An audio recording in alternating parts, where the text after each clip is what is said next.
যিদিনা জনম ললো তোমাৰ কোলাতে আই জীৱনৰ আদিম পুৱাত মুদিম আকৌ চকু তোমাৰ কোলাতে আই জীৱনৰ শেষ সন্ধিয়াত। বাহ, কেনেকুৱা ফিলিংছ, কেনেকুৱা অনুভূতি, একেবাৰে গাৰ নোম শিয়ৰি যায়। নিজৰ দেশ, নিজৰ মাতৃ, নিজৰ ভাষা বা নিজৰ গাঁওখনক ভাল পোৱাৰ অনুভূতিৰ যিটো বহিঃপ্ৰকাশ কবিজনৰ, সঁচাকৈ একেবাৰে অনন্য, কোনো ভাষা নাই। ইমান এটা সুন্দৰ কবিতা। টাংলাই খুবটাং, আপোনালোকে চাই আছে ইউটিউব চেনেল গাঁৱৰ গৰিমা আৰু সংযোগ ব্যৱস্থাপনাত মই ৰাজু বৰুৱা। হয়, আজি গাঁৱৰ গৰিমা চেনেলৰ তৰফৰ পৰা এটি নতুন অধ্যায় সংযোজনৰ ক্ষেত্ৰত আমি আগবাঢ়ি গৈ আছোঁ। আজি একেবাৰে এটি নতুন অনুষ্ঠান, আমাৰ গাঁও আমাৰ ঐতিহ্য। এই অনুষ্ঠানটোৰ যোগেদি আমি আমাৰ গাঁওসমূহৰ নিজৰ ঐতিহ্য, অনুষ্ঠান প্ৰতিষ্ঠান বা যিকোনো ধৰণৰ অভাৱ অভিযোগ আদি কৰি আমি অন্যান্য যিকোনো প্ৰকাশ কৰিবলগীয়া বিষয়বস্তুসমূহ আমি ৰাইজৰ আগত বহিঃপ্ৰকাশ ঘটাবৰ কাৰণেই আগবাঢ়ি গৈ আহিছোঁ।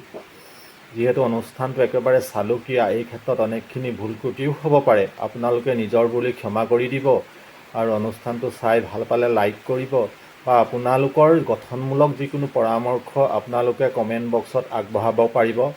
আপোনালোকৰ মতামতৰ কাৰণে আমাৰ দুৱাৰ সদায় খোলা আছে। আৰু যদি অনুষ্ঠানটো চাই বেয়া নাপায় তেন্তে অনুষ্ঠানটোৰ দীৰ্ঘায়ু কামনা কৰি আপোনালোকে অন্ততঃ চেনেলটো ছাবস্ক্ৰাইব কৰিব আৰু বেল আইকনটো প্ৰেছ কৰি দিব, যাতে এনেধৰণৰ প্ৰতিটো অনুষ্ঠান আপোনালোকৰ কাষলৈ পোনে পোনে গৈ পোৱাত সহজ হয়।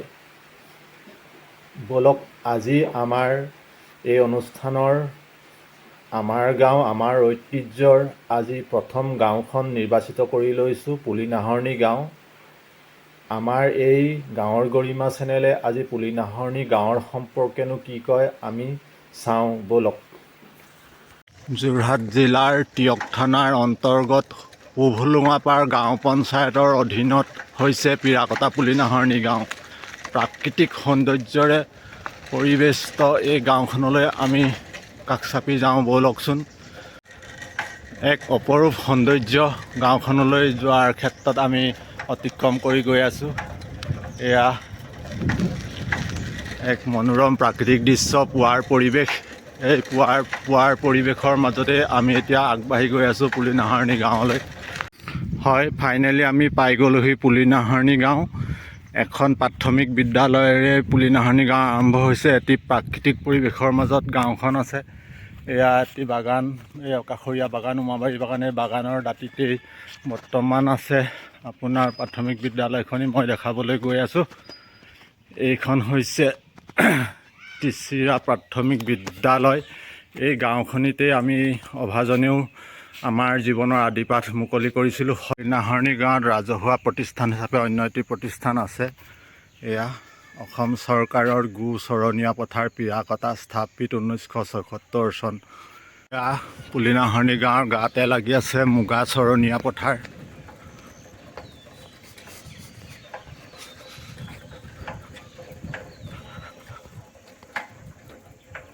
চৌৰাশী চন মানতেই প্ৰাথমিক এয়া পুলিনাহৰণি ক্ষুদ্ৰ প্ৰাথমিক স্বাস্থ্য কেন্দ্ৰ। এয়া আমি দেখুৱাবলৈ লৈছোঁ। অৱশ্যে এতিয়া পুৱাৰ ভাগ কাৰণে হস্পিটেলখন বন্ধ আছে। গাঁৱলীয়া অঞ্চলত স্বাস্থ্যৰ ক্ষেত্ৰত ইয়াতকৈ আৰু কি অনুষ্ঠান থাকিব পাৰে। এয়া পুলিনাহৰণি স্বাস্থ্যকেন্দ্ৰ মই দেখুৱাইছোঁ দূৰৰ পৰা। হস্পিটেলখন এতিয়া বন্ধ আছে কাৰণে আমি ওচৰলৈ চাপি যাব পৰা নাই। অৱশ্যে এই স্বাস্থ্য কেন্দ্ৰভাগিৰ স্থাপনৰ ক্ষেত্ৰত আমাৰ নিজা এক ভূমিকা আছে। আমি এইখিনিতেই কৈ থওঁ, প্ৰায় 1983-84 চন মানতেই স্বাস্থ্য বিষয়া আছিলে তেতিয়াৰ দিনত ৰঞ্জিত বৰুৱা নামৰ তেখেত ডিব্ৰুগড় চিৰিং চাপৰিৰ পৰা বিলং কৰিছিলে। আমাৰ লগত চিনাকি সূত্ৰেই তেখেতে আহ-যাহ কৰিছিলে আৰু তেখেতৰ পৰামৰ্শ মতেই আমি 83-84 চনত আমি এখনি নিজ হাতে লিখি দৰখাস্ত দিছিলোঁ মহকুমা স্বাস্থ্য বিষয়াৰ হাতত। এই আপোনাৰ প্ৰাইমেৰী হেল্থ চেণ্টাৰখন নিৰ্মাণৰ ক্ষেত্ৰত তেখেত আছিলে ৰঞ্জিত বৰুৱা আৰু তেখেতৰ তত্ত্বাৱধানতেই আজি আমি এই স্বাস্থ্য কেন্দ্ৰভাগ পুলিনাহৰণি কেন্দ্ৰত আমি আজি দেখিবলৈ পাইছোঁ। গতিকে এই ক্ষেত্ৰত মহকুমা স্বাস্থ্য বিষয়া প্ৰয়াত ৰঞ্জিত বৰুৱা ছাৰক আমি স্মৰণ কৰিছোঁ। অৱশ্যে এই কাৰ্যত আমাৰ সহযোগী এজন আছিল, আমাৰ এই আত্মীয় এজন সহোদৰ, তেখেতকো মই এই কাৰ্যত আজি স্মৰণ কৰিছোঁ। অন্যতম এটি চৰকাৰী প্ৰতিষ্ঠান হ'ল 25 নং পূব হোলোঙাপাৰ গাঁও পঞ্চায়ত। এয়া বৰ্তমান মই গাঁও পঞ্চায়তৰ পৰিৱেশ দেখুৱাই আছোঁ। আমাৰ জব কাৰ্ড কৰিবলৈ অহা ৰাইজসকলেও বৰ্তমান পঞ্চায়তত প্ৰৱেশ কৰিছে। এয়া মই দেখুৱাই আছোঁ পৰিৱেশ।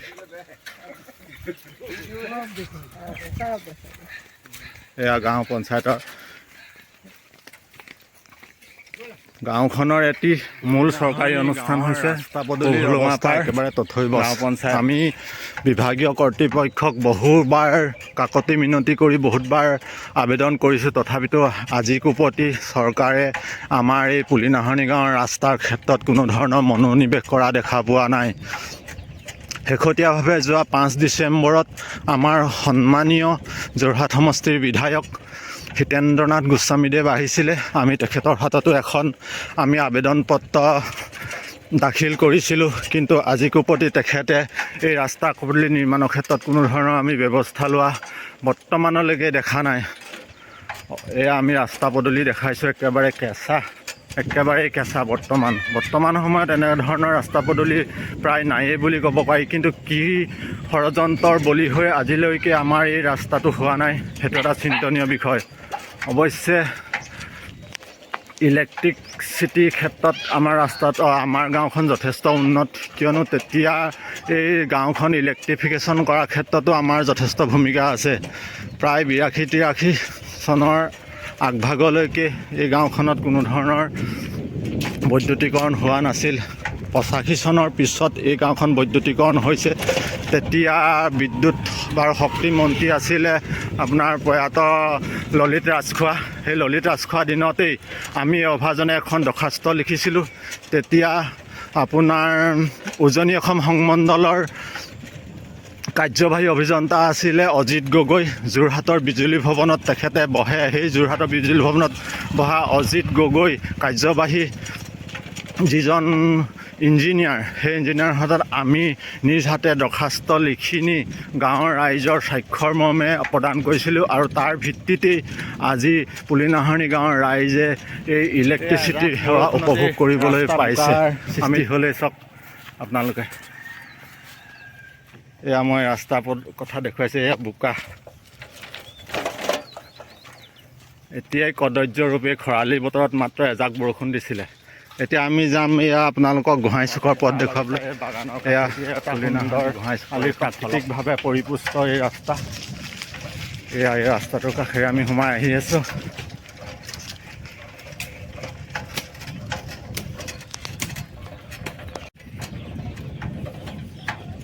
ঐতিহ্যমণ্ডিত গাঁও, এয়া গৰু গাড়ী থকা। এয়া গাঁৱলীয়া ঘৰ দুৱাৰৰ পৰিৱেশ দেখুৱাই আছে।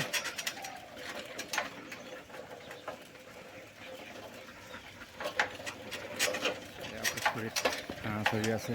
কি মনোমোহা দৃশ্য, গাঁৱৰ পৰিৱেশ এক অপৰূপ সৌন্দৰ্য বিৰাজ কৰি আছে। চাওকচোন গাঁৱলীয়া পৰিৱেশৰ মাজত গাঁৱৰ দৃশ্য, গাঁৱত ল'ৰাই কেনেকৈ চিলা উৰুৱাইছে চাওক। গাঁৱৰ ধূলি মাকতিৰ লগত ডাঙৰ হোৱা এইখিনি গাঁৱৰ প্ৰকৃত সন্তান। সেইয়া চিলা উৰাইছে।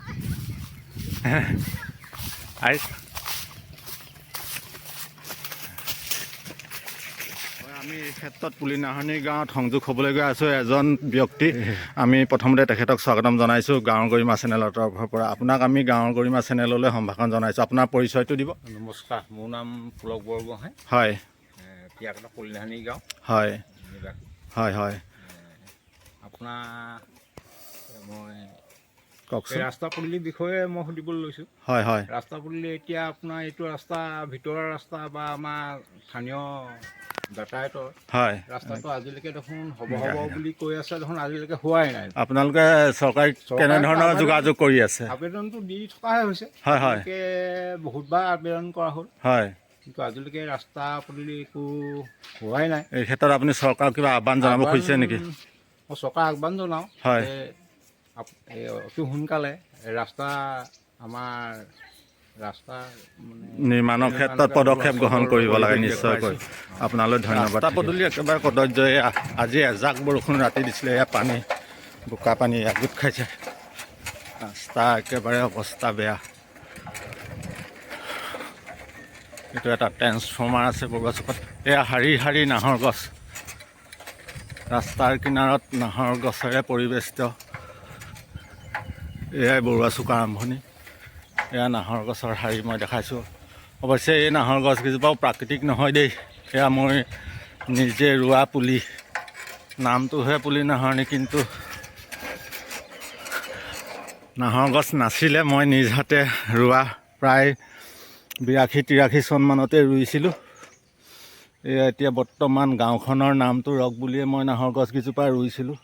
অৱশ্যে এয়া মই নাহৰ গছকেইজোপা এতিয়া ডাঙৰ হৈছে, সৌন্দৰ্য বৰ্ধনত সহায় কৰিছে। ব'লক অলপ আগলৈ যাওঁ এতিয়া আমি।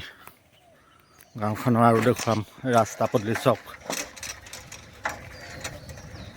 মটৰ চাইকেল গাড়ী এইবিলাক উলিয়াবলৈ দিগদাৰেই হৈছে, বাইক চলাবলৈ দিগদাৰ। গতিকে চাইকেলখন লৈ মই বৰ্তমান দেখুৱাইছোঁ। এয়া ওলাইছোঁ ৰাস্তা পদূলি। এজাক বৰষুণতেই কেনেকুৱা হৈছে চক ৰাস্তা। বৰ্তমান ডিজিটেল ভাৰত, এই ডিজিটেল ভাৰত চলি থকা অৱস্থাত আমাৰ গাঁৱৰ পৰিৱেশৰ ৰাস্তা চকে নামঘৰ। ইয়াতেই গাঁৱৰ সমস্ত ৰাইজে ভকত বৈষ্ণৱে একত্ৰিত হৈ যিকোনো ধৰণৰ ধাৰ্মিক অনুষ্ঠানসমূহ পালন কৰে। এয়া আমি আহি পাইছোঁহি পুলি নাহৰণি নামঘৰ।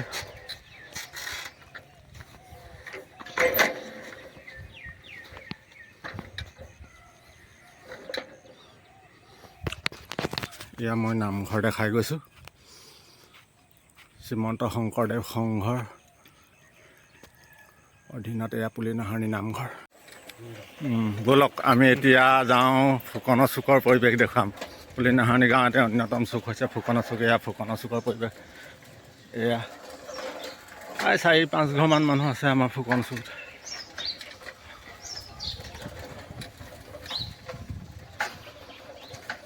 হয়, এই ক্ষেত্ৰত পুলি নাহৰণি গাঁৱৰ এটা ঐতিহাসিক স্বীকৃতি আছে। এই গাঁৱতেই আপোনাৰ ক'বলৈ বিচাৰিছোঁ যে প্ৰখ্যাত বাঘ চিকাৰী উমেশ ফুকনদেৱৰ বসতিস্থল। এসময়ত যি এই অঞ্চলত বাঘৰ সন্ত্ৰাস আছিলে, সেই সন্ত্ৰাসক নিজ হাতে দমন কৰিছিলে স্বৰ্গীয় উমেশ ফুকনে।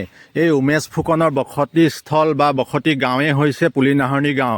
এই ক্ষেত্ৰত উমেশ ফুকনৰ সম্পৰ্কত বৰ্তমান দুআষাৰ বক্তব্য আগবঢ়াবলৈ আমি পুনৰবাৰ সংযোগ হৈছোঁ ৰবীন ফুকনৰ ওচৰলৈ। কওকচোন বাৰু সেই বাঘ চিকাৰৰ সম্পৰ্কত আপুনি কি কি জানে?